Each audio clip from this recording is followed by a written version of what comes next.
Hello everyone, I'm Chris Erickley. Welcome to a special round one of the playoffs edition of the HS Game Time You PickEm show. To my left, Kyle Glazer's getting Wally pipped. We've got EPJ Eric Paul Johnson filling in for him. Mr. Glazer under the weather. So Lou Gehrig of HS Game Time PickEm right here to step in for him. We begin with a toughie. We've got Great Oak and Norco. Norco, the 4 seed in the Inland Division. EPJ, it's kind of a coin flip. Yeah, anytime you match up a Big 8 league team versus Southwestern League team, you're going to get a good matchup. Norco right now won 6 of their last 7. The only loss coming to Centennial. Really running the ball well. They're coming off a game where they ran for 651 yards, against Santiago, including 421 by Corey Young. So they finally got that offense going where they want to do. Now, on the other hand, Great Oak has been a team that can score a lot of points, a big play team usually with quarterback Laquan Williams, and they also balance in, a pretty good running game as well. So Norco has given up some points throughout the year, so we could see a higher scoring game in this one. All things considered, with the game being at Norco, and Norco really on a good roll right now, I got to think Norco's the favorite in this one. Continuing with the Inland Division, we've got Santiago and Eisenhower. Santiago got roughed up by Norco last week. Can they bounce back with a round one win? I think they're going to be motivated definitely after what happened to them, but I think this might be a bad matchup for Santiago. The one thing that they do extremely well at Santiago is throw the ball with Blake Barnett at quarterback, but one of Ike's greatest strengths is their secondary, led by Terry Clarendon in the backfield, or in that defensive backfield. So I think with Ike's strength going, might be able to take away that, kind of strength of Santiago.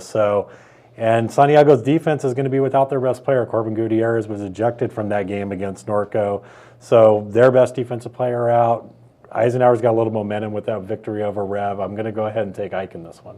Moving over to the Central Division, we've got Canyon Springs and Kaiser. EPJ, no question, this would be a huge win for Canyon Springs. Yeah, definitely it's been a great season for Canyon Springs coming in to secure a playoff spot. They had to win their last game and get a result that they needed in the other one to get in.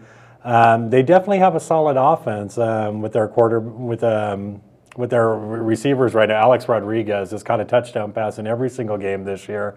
Chris Carrillo also there. Cody Cervantes is the quarterback there. I think they might be able to put up a couple points up there. But Kaiser, known for its defense, the defending champions of the Central Division. So Kaiser really got on a roll late. They started off slow with a couple, questionable losses, but you kind of see what they did in the Sunkiss League this year. I definitely got to think, Kaiser starts defense of the title on a positive note. Keeping it in the Central, we've got Summit and Riverside Poly. Poly 8-2 on the year. That got them the 3 seed in the Central. Can they continue their hot finish to the season? Yes, Poly's one of those teams. I think a lot of people are pointing at Rancho Verde and Heritage Final almost out there, and I think Poly is a real contender in the Central Division this year. Got off to a slow start against Citrus Hill. I think if that game was played again, might see a different result there. So an explosive offense. Connor Drakeslin at quarterback, Akili Ross, one of the most dynamic receivers in the area. So I really do like their offense against Summit, a team that's kind of been up and down this year. So I think Poly cruises in this one. Now finally a game in the Eastern Division, one that could go down to the wire. It's Carter and Moreno Valley. Yeah, I definitely think this is one of the most even matchups that we're going to see in the entire first round. Moreno Valley, second place team out of the River Valley League, has a good balanced offense. We've seen Amos Murphy coming back from a neck injury last year, kind of leading that running game. Then over at Carter, we always a team that plays really strong defense, but we saw in the result against San G, they're not quite the team they have been in the past, losing guys like Kenny Clark, and some other players will do that to you. So, on this edge, I think it's so close. I'm going to go with the home team in this one.